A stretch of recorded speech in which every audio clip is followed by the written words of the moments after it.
Can be seen every weeknight on NBC's Nightly News with Tom Brokaw. He's also author of the best-selling book, The Greatest Generation. Please welcome our good friend, Tom Brokaw.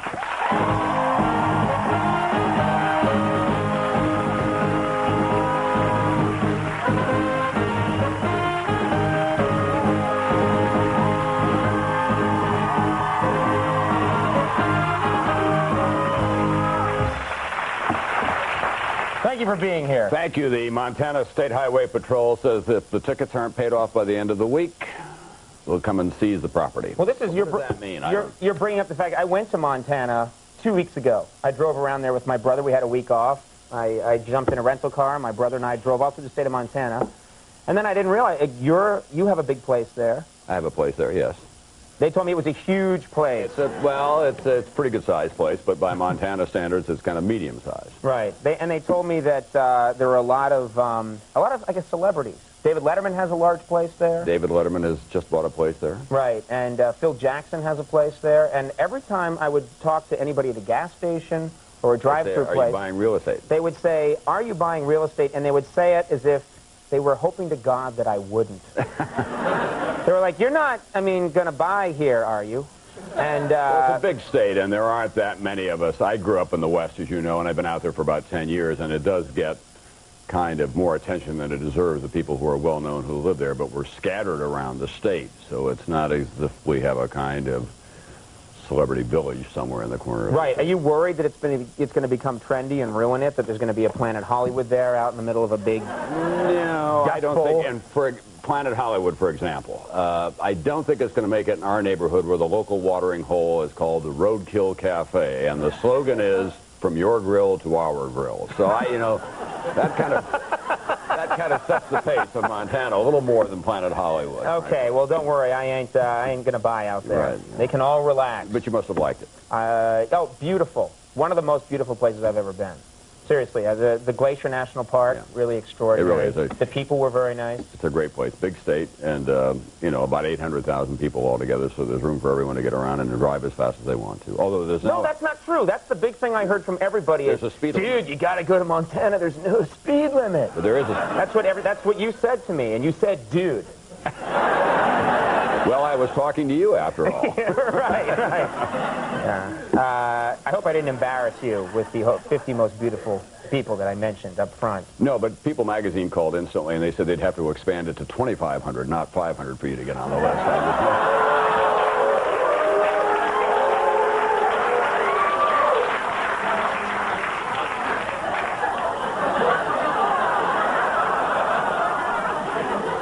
I'll be all right. Well, what's that like when you're, I'm just going to move on. I'm not going to... You want I should hit him, boss?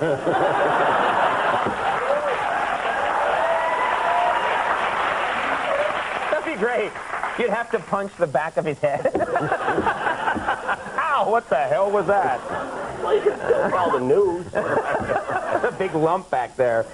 I think this is nice that you got, 50 most beautiful people, and you can't act embarrassed because look at the photo you submitted. Did you folks see this? It was pretty...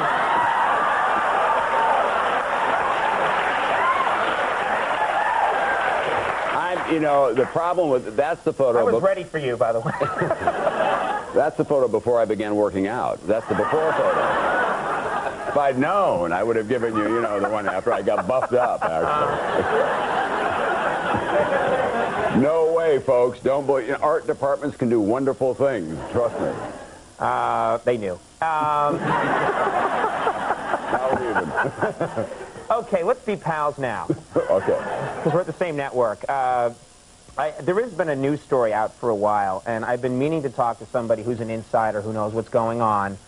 And it's the story about George W. Bush that I think everyone's heard by this point, that his campaign is frightened because there's a picture out there. We all know George W. Bush had some fun when he was in college. They say there's a picture of him naked on top of a bar.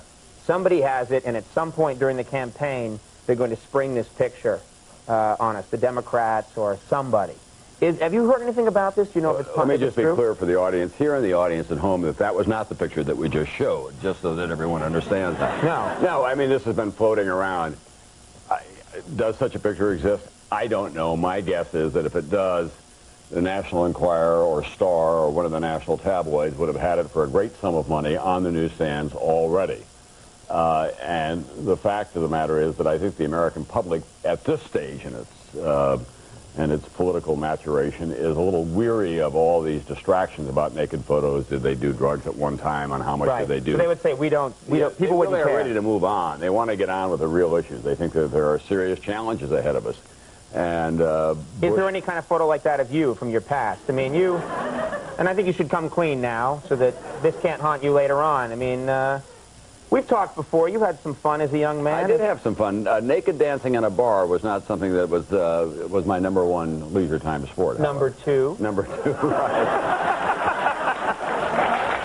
Riding the laundromat, that was as far as... What was like the craziest thing you did when you were a young man and got caught doing? There's something in Deadwood, I think I've said this before, that in Deadwood, South Dakota, there's something called Days of 76, which is kind of a raucous time. A lot of college students end up there. I ended up there one night, and somehow at the end of the night, I was in a laundromat in the dryer going for the record, riding the laundromat dryer around and around and around.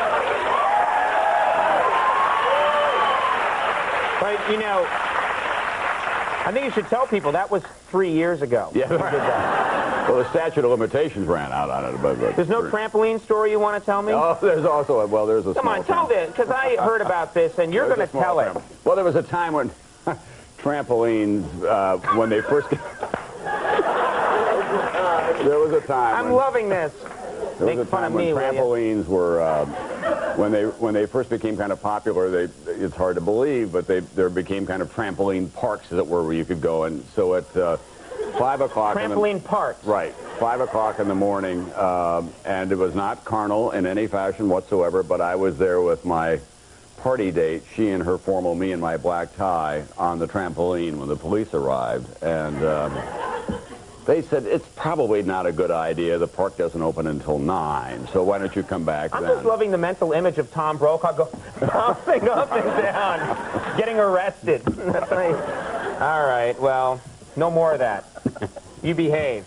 NBC Nightly News, of course, weeknights on NBC. And congratulations on the book, which is Thank you. It's continuing to do well. Yeah, extremely well. There is there's a sequel coming out in the fall called The Greatest Generation Speaks, which is based on the letters generated by the first book. And I can say this because anchormen don't fake humility very well. It has been a humbling experience because it's all about the people in the book. It really is astonishing what they went through at very tender ages, and now 50 years later we have a much greater realization and I think a much keener appreciation of how much we owe them. Yeah, well, I think people know, just based on how well the book is done. Just so many people have responded to it. But so congratulations on that, and thanks very much for coming. Tom Brokaw, everybody. Michael Beach is coming up. Stick around, we'll be right back.